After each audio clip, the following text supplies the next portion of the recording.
Wow, it's been a little bit since I've actually been in front of the camera, huh?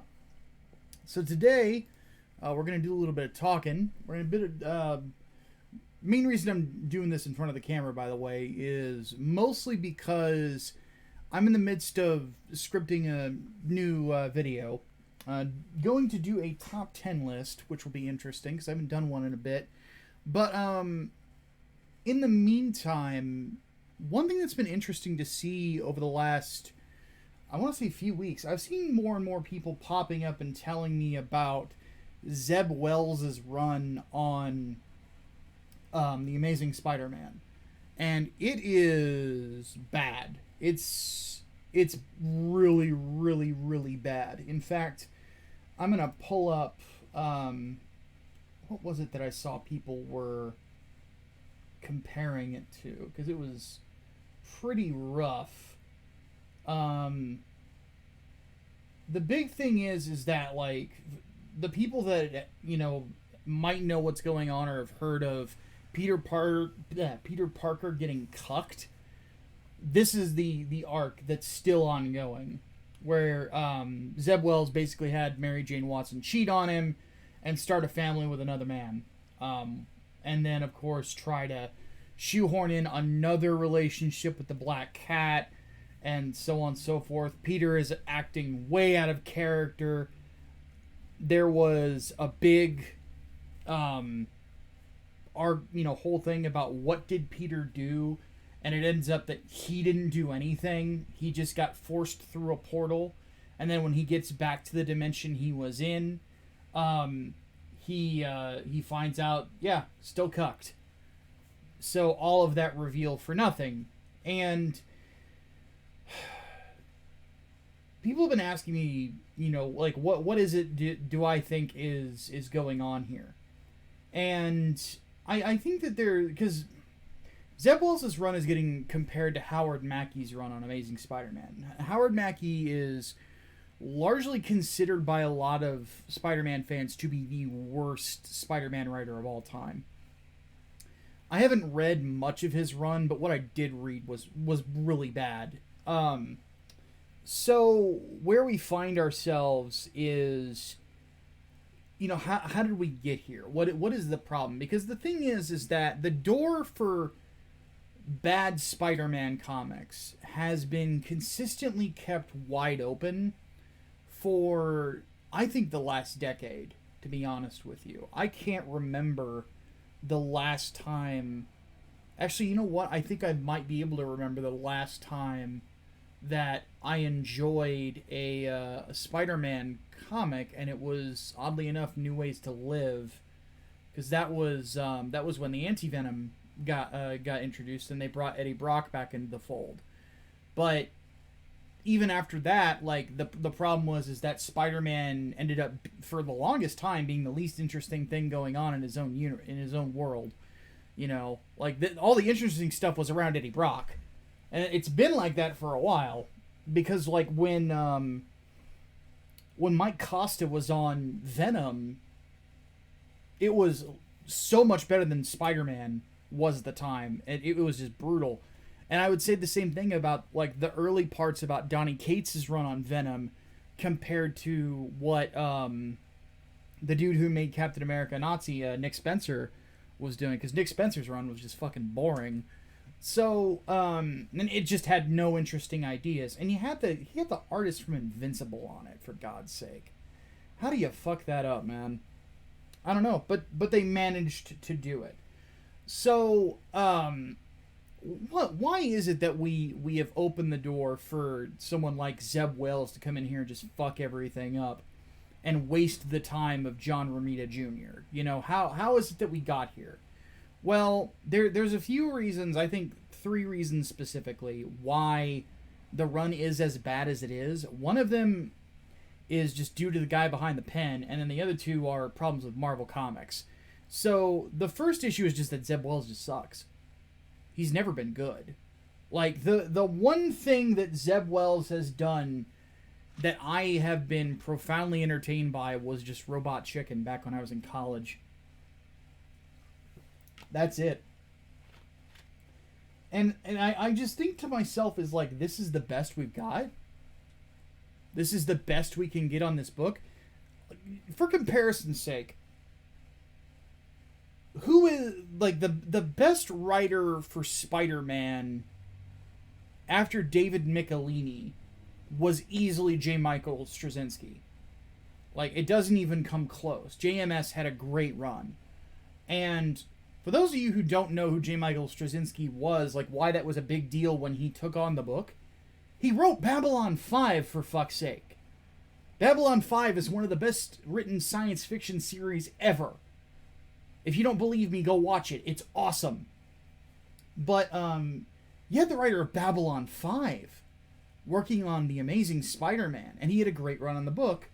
You know, even with Joe Quesada's executive meddling, it's still remembered pretty fondly to this day. You know, and most fans that are knowledgeable know that, like, the reason it ended on such a sour note was because Quesada is terrible. He was a terrible boss. He for some reason had an unhealthy obsession with Gwen Stacy. I think he still does, to be honest with you.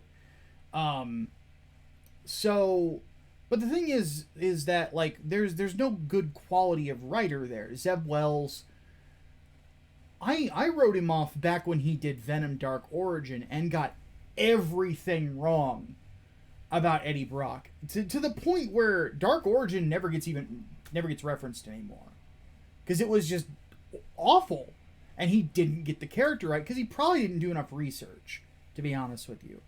And that would be a consistent thing with him. That would be one of my big criticisms of his Carnage books, is that he didn't really have that much of a grasp on who Cletus Cassidy was. I didn't like his Carnage stuff. There were other interesting ideas that were present within it, but the characterization of Cletus Cassidy was just weird, and honestly didn't hit the depths of where he's been in the past. If you don't believe me, go read, aside from David Michelini's, introduction of the character, because he's the one who created him with Mark Bagley. The other book I would recommend it's a one-shot called The Carnage Mind Bomb. It's written by Warren Ellis, and it's fucked up beyond all reason, but it's such a great view into the mentality of a serial killer. And it's one of my favorite comic books of all time. So, but we're getting away from these sorts of things. Zeb Wells has just never been good. He's never been that good of a writer. So to give him a character, the single most iconic character at Marvel Comics, the character that is, the face of the brand, to give it to a guy that honestly is not that good in the first place is just a bad idea. And in doing so, they have effectively taken the character and honestly messed him up to a point where I don't know if they can repair it without a massive retcon. And that's unfortunate to see, because I love Spider-Man. I've been a Spider-Man fan. He was my very first comic book superhero I ever read. The very first comics I ever read was the introduction of Carnage. So that was my intro to Spider-Man. That was my intro to Venom. That was my intro to Carnage. And ever since then, Spider-Man's been my favorite superhero, aside from the ones that I've, created myself.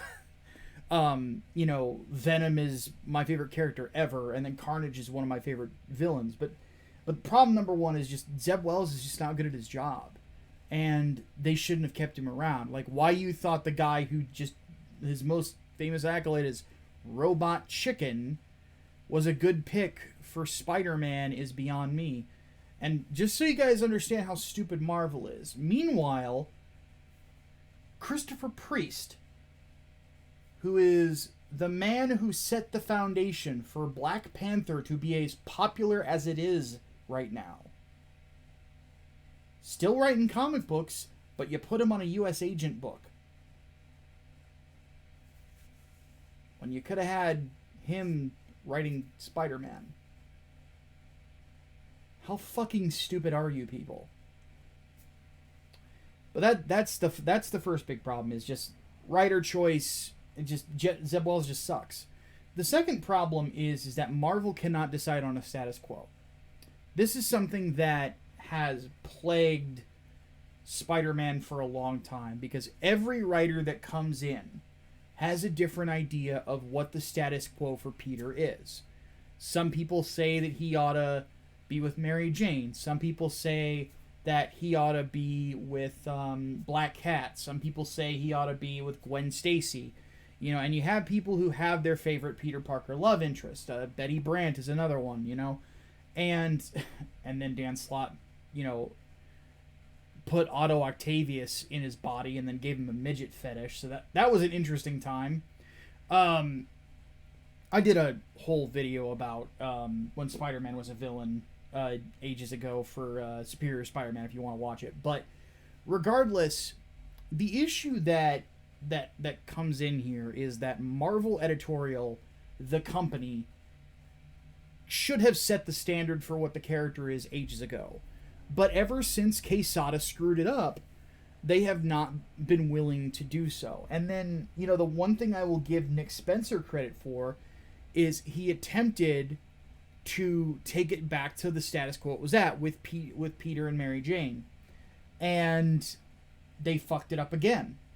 Even though that is what people have wanted for the character as long as most people have been alive. This is part of the problem, is that there's too many people in the comic book industry that are older guys that seem to think that the modern comic book fan thinks of Peter Parker from the 1970s, maybe 1980s. No, they don't. Most guys that are my age, and I'm in my late 30s now, we grew up with Peter and Mary Jane. Peter and MJ fucking everywhere. That's what we grew up with. Stuff with him and Black Cat was not going on. Stuff with him and all these other women was not happening. It was Peter and MJ. That's what it was, you know. Because again, like the Spider-Man writer when I was a kid was David Michelini. You know, he's the one who really established that relationship and solidified it and got them married. You know, so when they screwed that up, they had an opportunity to unscrew it, and then they screwed it up again. And they did it in the worst way by basically writing Mary Jane out of character, writing Peter Parker out of character, and screwing it all up because, again, Zeb Wells sucks. And a lot of this just comes down from the fact that for some reason Marvel will not just say, this is the status quo for this character. This is the foundation of what he is. He's married to Mary Jane Watson. They have a loving relationship. Then he goes out and fights bad guys. That's it. All the other complication that can happen out there is still there.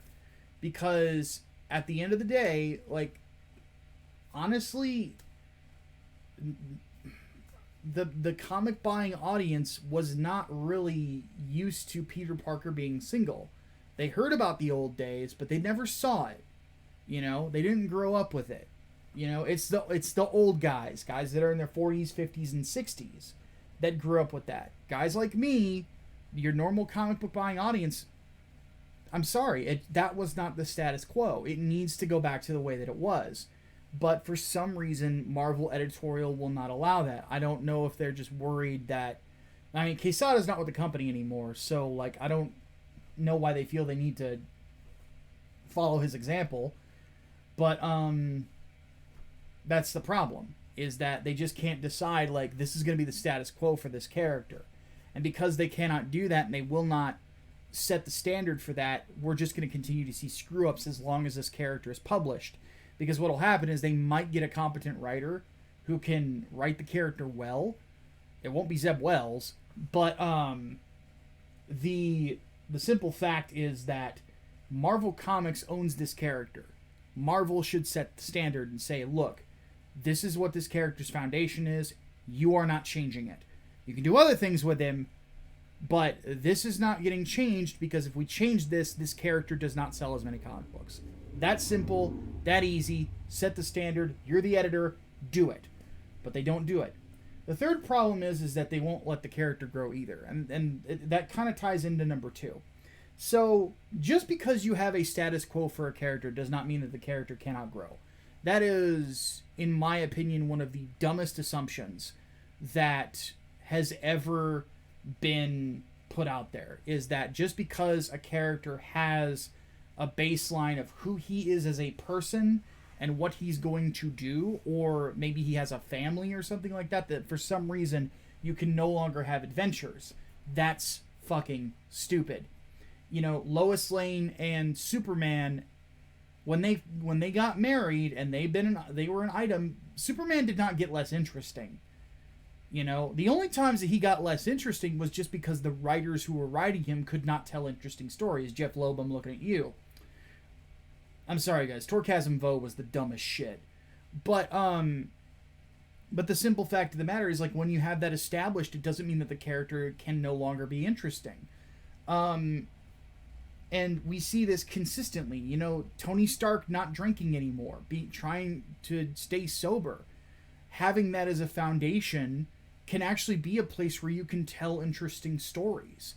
And a good writer, a smart writer, can recognize that. A good editor as well can recognize that the status quo that you've already set for the character is not actually a limitation. It gives a foundation for where you've already come from. And the people who are consistent readers are going to like that because they feel like they have traveled with the character. But in this particular case, they have not traveled with the character. They don't, you're consistently resetting it. And that doesn't fucking work.